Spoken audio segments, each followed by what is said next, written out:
Welcome, friends. This is Archangel. It's curious the clarity that I have since removing my societal blinders. Blinders I have only recently discarded. Yet taking the red pill is not enough. Acceptance of the reality the red pill represents, real struggle rests. I have been observing red pill manifestations for years. Yet, like many, I thought I could find a way to fix the problems within the matrix, when the problem is the matrix. Finally accepting the fact that you cannot fix misandry within a system of disposability. The system is the problem. You cannot fix misandry within a paradigm of gynocentrism. You must extricate yourself from the system that enslaves you. And when enough males do this, the system will crash, and we will finally discard that system that discards of males. So many males register the misandry that is waged against them, yet they pretend that a few concessions or hollow pats on the head from females will right all the injustice. They think they can command respect and value in a society that disrespects and devalues them. Males lie to themselves, believing that they can find happiness and freedom while still subjugated to a slave master imprisoned on the plantation.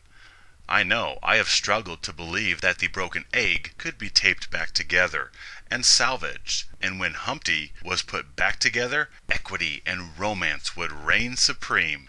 But the broken egg is the problem. The failed paradigms of traditionalism and feminism are broken, and rightfully so, for both thrive on male devaluation and disposability.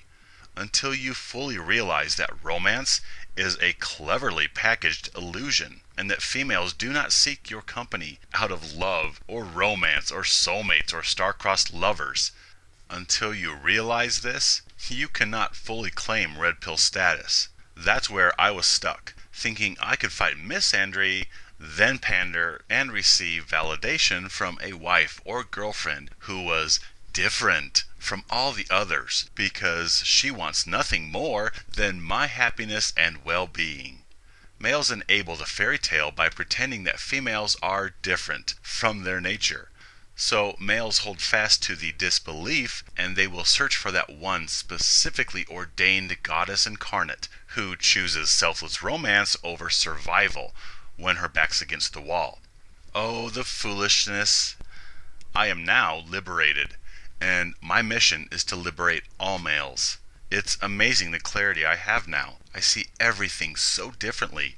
I see the blatant devaluation and disposability in every single interaction I witness, whether on TV or on the street corner. I see the deluge of misandry that's been flooding the basement of the male sex. I have such lucidity about sex interactions. It's not a witch hunt on my part, nor made-up paranoia. Irrational McCarthyism does not man the helm of this ship. I simply observe, as I have all my life, the deliberate devaluation of males with amazing transparency. Misandry is everywhere, and it boggles me that others fail to observe it with the transparent clarity that I do. I could be summarily dismissed as a crackpot if I was the only one who observed such misandristic manifestations, yet the fact that countless other males are also observing the same things. This means we take localized relativity out of the individual observation and add consensus to an external phenomena. There is a quantifiable injustice occurring in objective reality, not conspiracy theories in a single schizophrenic mind. I see things in a harsh, honest light, not through the rose-colored glasses of gynocentrism that the rest of our brothers view life through. It simply boggles the mind, the sheer amount of hatred that exists for males. It is everywhere. Everywhere. We tread water in a sea of male devaluation. I see the shameless brainwashing of males. I see the obvious elevating of females and demeaning of males. I see how disposability is dressed up and sold to males by the vaginisty as being courageous, being a tough provider, being a heroic protector of the weak. It is really amazing to see reality as it truly is. like Neo seeing the coding that is the walls of the Matrix for the first time. I see males so desperate to serve females, blissfully unaware that they are not loved, that they are mere shovels to do work for females. The males that have had a partial awakening to the true nature of females and romance will flat out deny it and shame, even attack anyone trying to peddle red pills. These males are so scared and threatened that they need to hold fast to the illusion of romance and pretend females would actually reciprocate in kind the love and affection and romance that males offer them. Males are utilities to females and society, point blank. It's really sad to watch males pander to females. So sad watching the brooms pretend that the janitors actually care about them. Even more heartbreaking to see brooms telling other brooms that they just have to find the right janitor who will love them independent of their ability to move dust along floors. I feel deep empathy and pity for subjugated males. I feel this empathy for masses of the downtrodden, still laboring to tape together the broken egg and somehow effect resolution within the employ of a slave master. Yet, even as I feel this vivid empathy, I acknowledge a seething anger against these males who are too weak to sever their ties to their drug dealers. The same slaves I wish to liberate are the very same who constitute the ranks that I make war against. The victims embody my nemesis. I am not concerned with females. They are an inconsequential irritation, like flies around the porch light. I fight males who defend and enable female entitlement behavior and male devaluation and disposability. I fight the brainwashed masses who enforce male disposability, and there are a cajillion more brainwashed white knights than there are liberated warriors.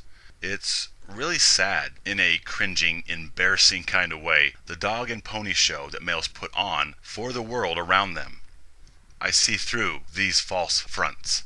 I look in bodybuilding magazines, and I see page after page after page of males growling under heavy weight, or ads with all kinds of credos about grit and power and fighting all odds, about pain and glory, monstrous males, mean mugging the camera like they are hulking manifestations of toughness and strength. Yet I know, I can just sense, that they are emasculated whipped addicts, simply hypertrophied bouncers enforcing gynocentrism and male expendability. All the talk about grit and steel, fortitude and heroics and independent determinism rings pathetically hollow when it comes from whipped males. I see hot rod magazines with guys next to crazy blown engines, yet all I see is a false front. The only thing truly blown is their self-worth, which females use to wipe their boots on. I observe pictures of hunters, grisly and rough, posing next to their big heroic trophy kill. I see pilots, ship captains, truck drivers, chopper builders, soldiers, politicians, corporate bigwigs, all the avenues that brag traditional masculinity of confidence and control. Yet I now see they have no control. They are caricatures who kowtow to females and enforce the gynocentric agenda of female elevation and worship and male devaluation and expendability.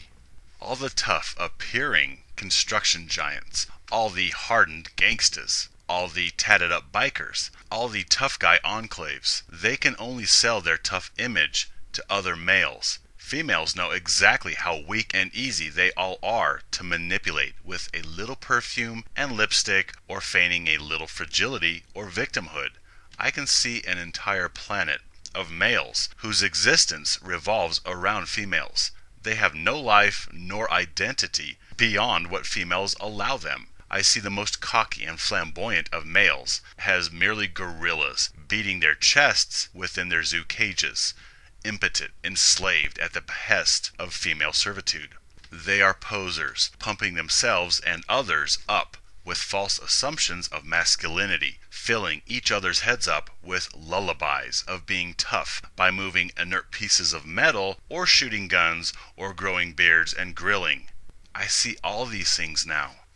The truly tough are the individuals that embody all these advertisements of grit and courage used to inspire and sell supplements to the whipped males showboating their false autonomy. The males who are truly impressive are those who extract themselves from female servitude, from dependence upon females for happiness or approval of any kind. The true Hercules is the male who turns his back on everything he was taught and had hoped for and forges his own path. The male who is 150 pounds wet, who rejects females, is much tougher than the 300-pound Goliath that can squat 1,000 pounds yet is a simpering doormat to females, even while he bullies other males around. It is such a colossal feat to rise above and transcend your strongest, most basal desire for female affection and approval, to find salvation and happiness within yourself rather than externally from females. That is true grit, true strength. The simple act of swallowing the red pill demonstrates more courage than all the henpecked muscle gorillas bullying weights or all the inspirational statements combined. It takes more grit, more steel of character for a man to remove his sexual and romantic drive than it does for him to do anything else. Now, I don't mean to discount any man's physical or intellectual achievements. Whipped or not, indeed, many whipped males could best me in any number of areas. Many whipped males could easily kick my butt and would probably do so if asked to by a female. I belittle no man's accomplishments. We are amazing and we can do it all, as males. I simply see males hiding weakness and disposability behind chest puffing, knuckle knocks, and false monikers of masculinity. I easily recognize males compensating for their addiction to females. I don't see huge monoliths of male fortitude. I see dudes bowing before their counterparts. I don't see studs driving jacked up diesel pickups. I see lapdogs who go around repeating, "happy wife, happy life." No longer do I see masters of business and industry. Now I see souls running after mommy's approval. They simply do it with more attractive, higher maintenance females, like Bruce Wayne seeking of approval or validation through consumption or volume of attractive females. Females who play along and placate rich dudes simply to get some of the money and lifestyle. When I look deeper at the playboys or wealthy and powerful elite who appear chauvinistic and misogynistic by their consumption of attractive females, I see souls hurt and broken using their status and money to search out validation through females. And really, even if the rich and powerful are truly chauvinistic misogynists, the females that associate with them are just as self-serving and chauvinistic. These wallet chasers are only in it for their own enrichment, yet we cast the negative light on the males who objectify and run through large numbers of models. Females target males for their provision. Do you think any female gets with Donald Trump because they think he's good looking or he has a nice inner character? Yeah. I see all these things. I see males so needy and desperate for female attention that they will throw one another under the bus at the drop of a hat just to get noticed and reduced competition. Now, I know that's today's world of dog eat dog, where we throw our fellow human under the bus to get ahead or secure provision for ourselves or kin in order to effect survival. But males take this to a whole new level over females. I see males forever at each other's throats over females. I see males throw their brothers, their entire sex of brothers, under the train in order to get a very shallow head pat from females. Maybe a female-assisted ejaculation every once in a while. There is no solidarity, no camaraderie, no honor amongst males, no love amongst males. We are all jealous addicts, angry and suspicious of all the other jealous addicts. Males will do anything for females. Lie, cheat, steal, assault, murder, kill, extort. All for females, and all usually on command. Males will even abuse other males for females' misdeeds. And you've seen this a million times. When a male catches his woman cheating, what does he do? Rather than saddle her with blame, he vents his anger onto the other male.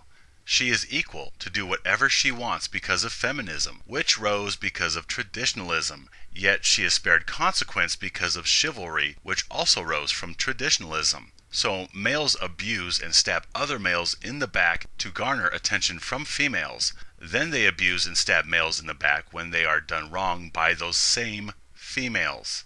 Males abusing males. This is what I see. Males hurting males. This is what I see. Males disposing of fellow males. This is the tragedy that I now see. And the very males I seek to liberate are the worst offenders against the male sex. So it's precarious existing between rage and compassion for manginas. And for those who don't know what a mangina is, he is simply someone who panders and placates females in order to get attention and ultimately approval.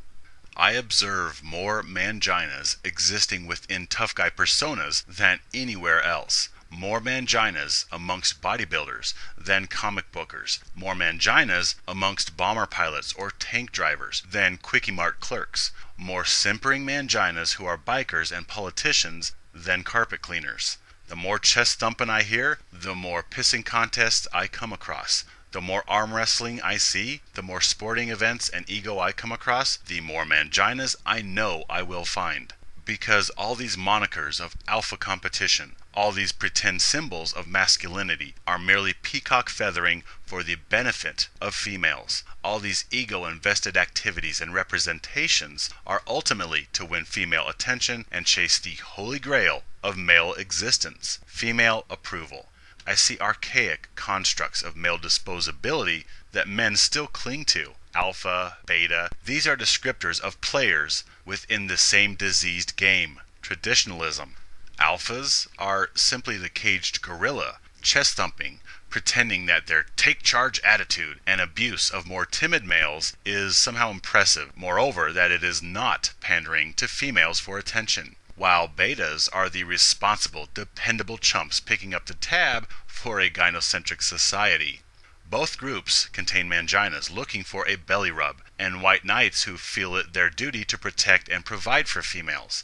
Both monikers are flawed because both monikers attain definition dependent upon behaviors in relation to females. Thus both monikers, alpha and beta, are dependent upon females for their very existence in definition.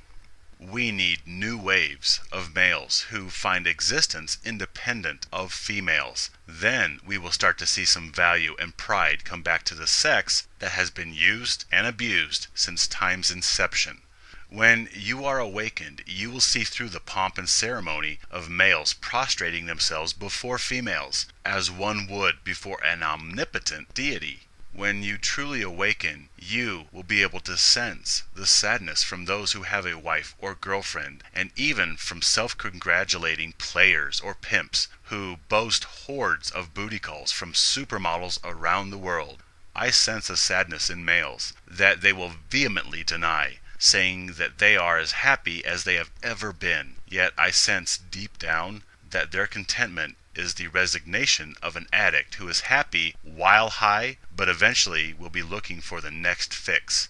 Males' happiness depends upon females, and whether it is another sweet, flattering comment from the wife or the next booty call, males are living on borrowed time. They are going from fix to fix, and when the bottom falls out, they will realize how addicted they are to female approval of any kind, whether it be the next text from the girlfriend or another cozy night next to the wife. The males who say they are so happy are doing so while they are high. It is easier to convince yourself of happiness when there is plenty of money in the bank, plenty of food on the shelves, plenty of I love yous, and female-assisted ejaculations.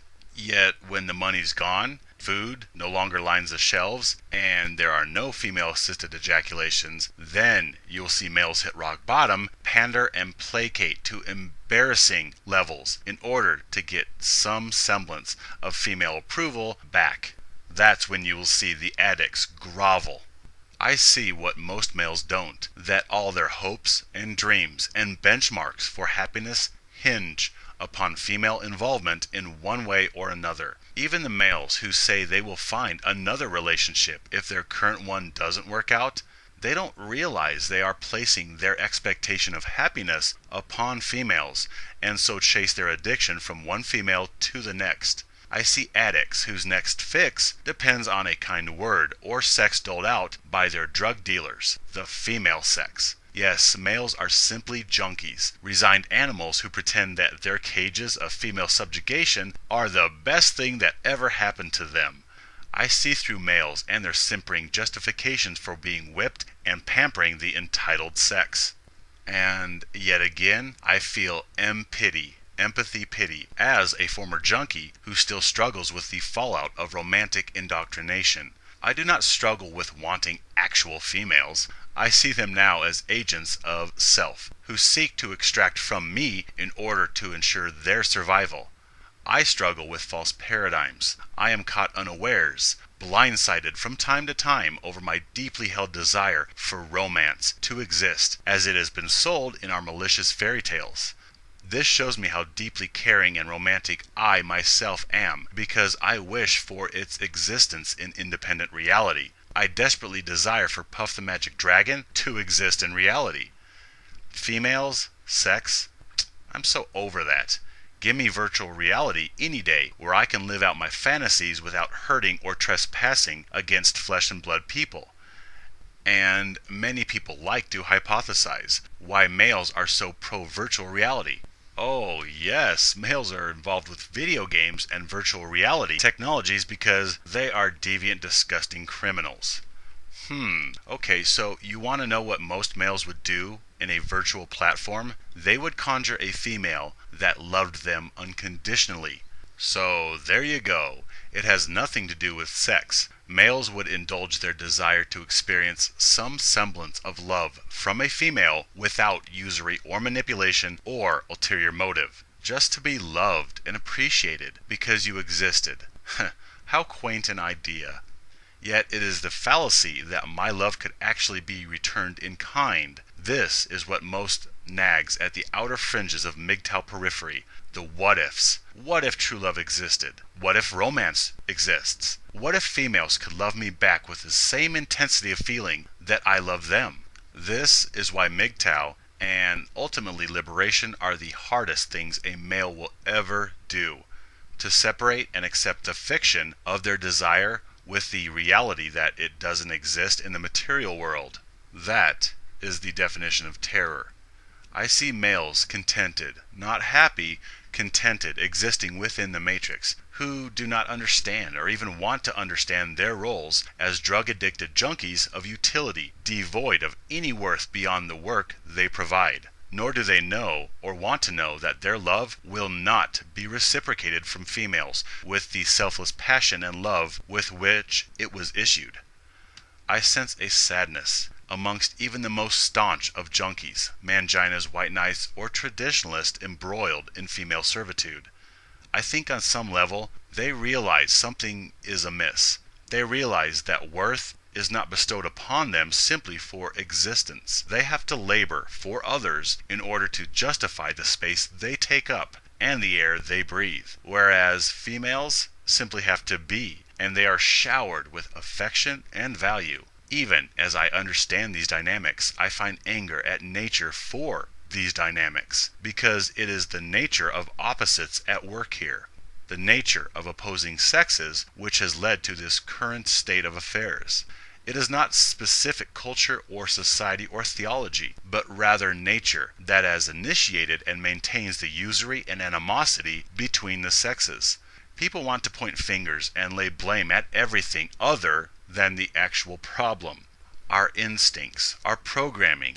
It is male and female nature. Not feminists, not religion, not liberals, not the Jolly Green Giant or Chef Boyardee. It is nature. The instincts and motivations of black widows and praying mantises to devour males. Not some philosophy that turned them bad. They were never benevolent to begin with. Usury for the sake of survival. This is the problem that we don't want to admit. Instead, we like to point the blame on human-invented paradigms or theologies, because everybody knows males and females are meant to exist in perfect union, in harmony and peace, true love, rainbows, and nirvana for all. We excel in cognitive dissonance. Maybe there is no recourse, no resolution to this fiction between opposites. Maybe this is simply a harsh plane of existence which is not meant to be fun and games or romance. Maybe we are here to learn hard lessons, and maybe we are simply accidental pockets of life which sprang from statistical probability, and our continued existence of genetic code is maintained through hostility and usury. So maybe there is no romantic happy ending between males and females, nor was there ever meant to be. This doesn't mean bleak prospects of open barbarism, because no cohesion or affection could exist between sexes or peoples. We can still exist in compassion and peace as a species. We will simply be taking responsibility for reality. We will be evolving to the next stage of human consciousness and ridding ourselves of the fairy tale of love, romance, and equity between the sexes, much as a child sheds Easter Bunny explanations when they get to a certain level of understanding. So too humanity must rid itself of all the fairy tales of true love and romance and blissful cohabitation and interactions between males and females. My solution is simple. Rid ourselves of these handicapping fairy tales. Take the red pill and see reality, then decide where to go from there. Yeah, I know, I'm such a downer because I suggest giving up the security blanket. Yet this is happening independent of me. Other males are at the same place I am, and this awakening is spreading. This unprecedented revolution of male liberation is beginning to stir. And it may not reap fruit in this generation, but eventually this awakening will reach critical mass, spurred on by misandry and male devaluation, and revolution will be at hand.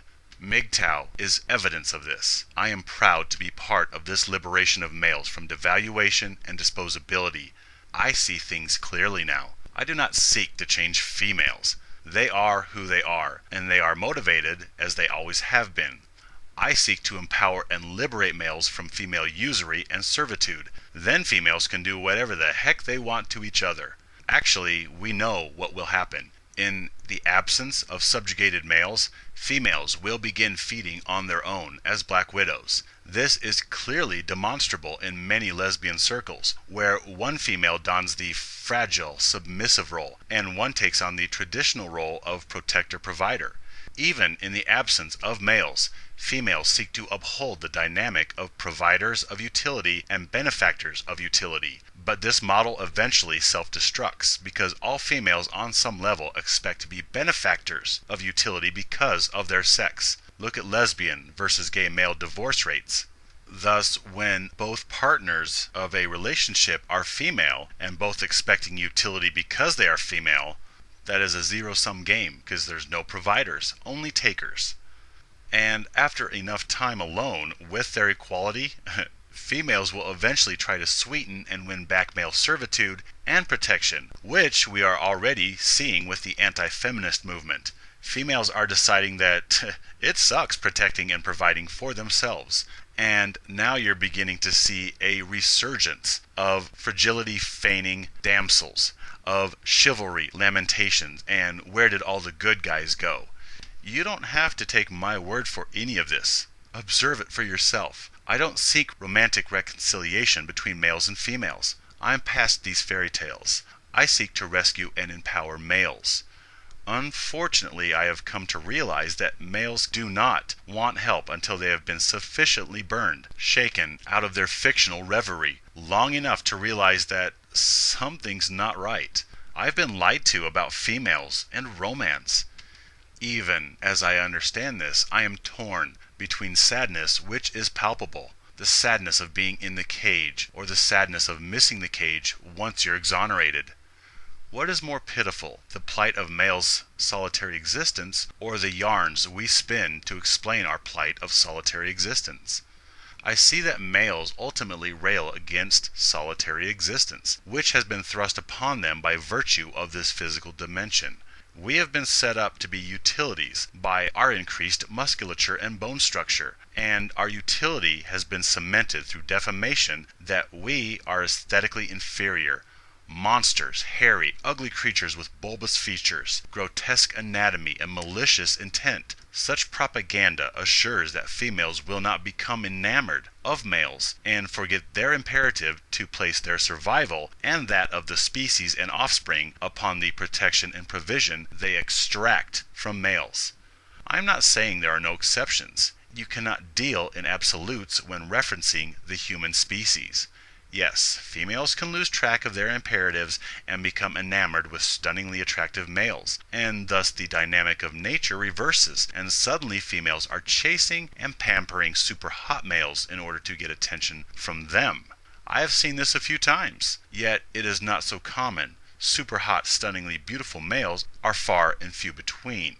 However, in various instances of this existence I coin life, which has all been cruel and potent tutelage for ultimately becoming a liberation catalyst, I have had the occasion of having not just hot, but very attractive male friends, and I have observed how crazy females can act over visually stunning males, just as males get over hot females. But these exceptions are far and few between. They have to be. Genetic replication depends on it.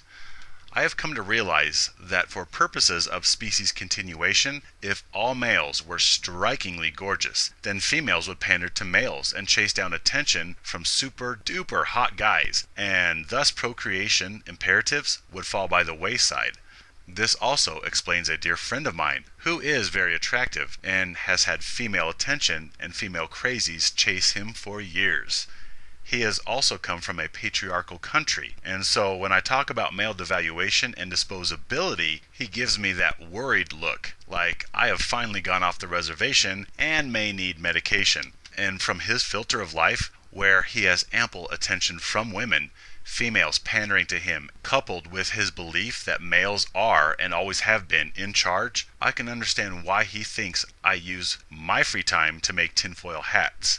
However, at the risk of sounding conceited, I know I am right. I have taken the red pill. I see the reality of male disposability that these males are oblivious to. Here again, these males who think that they have it made are still merely junkies who depend upon females in some shape or fashion for their very identities.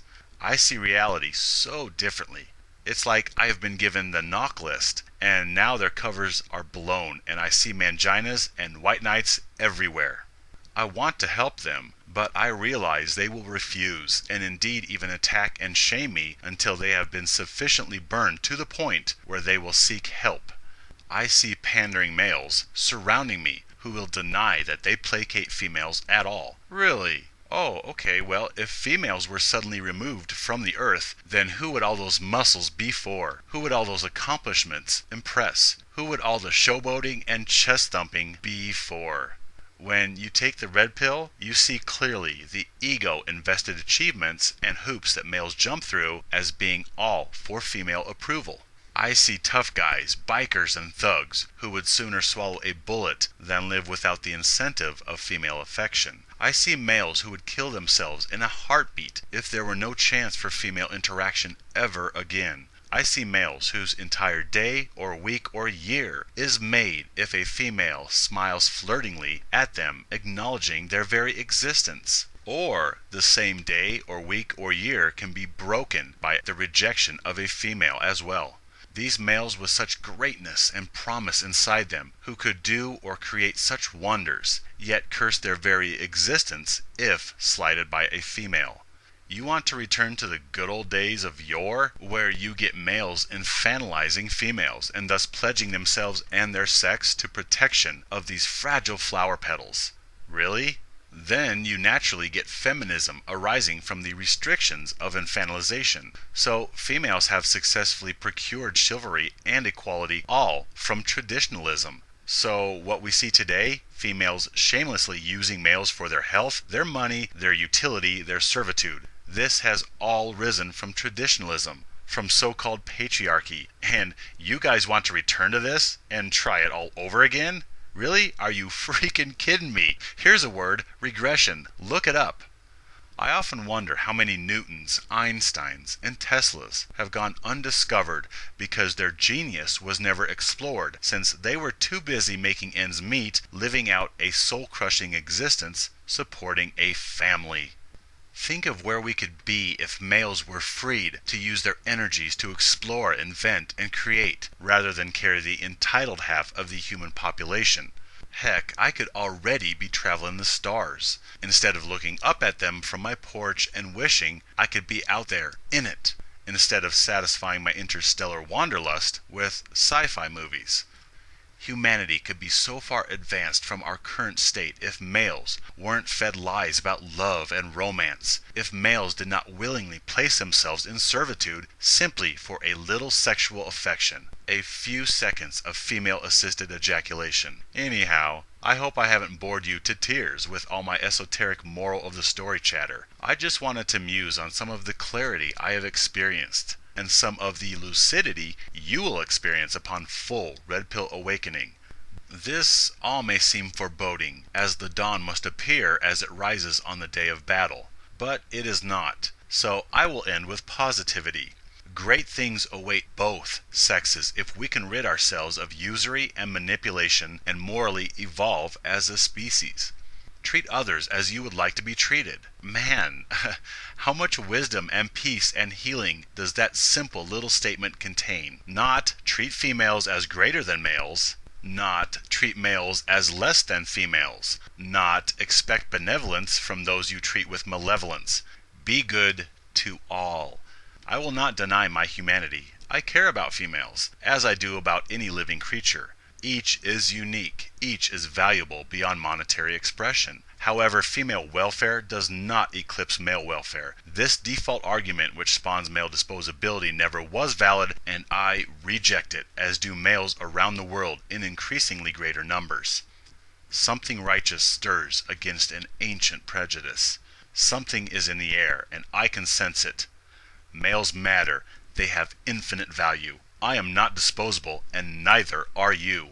Now, my friends, please help me loosen the shackles from those still downtrodden. Stand with me. Live free.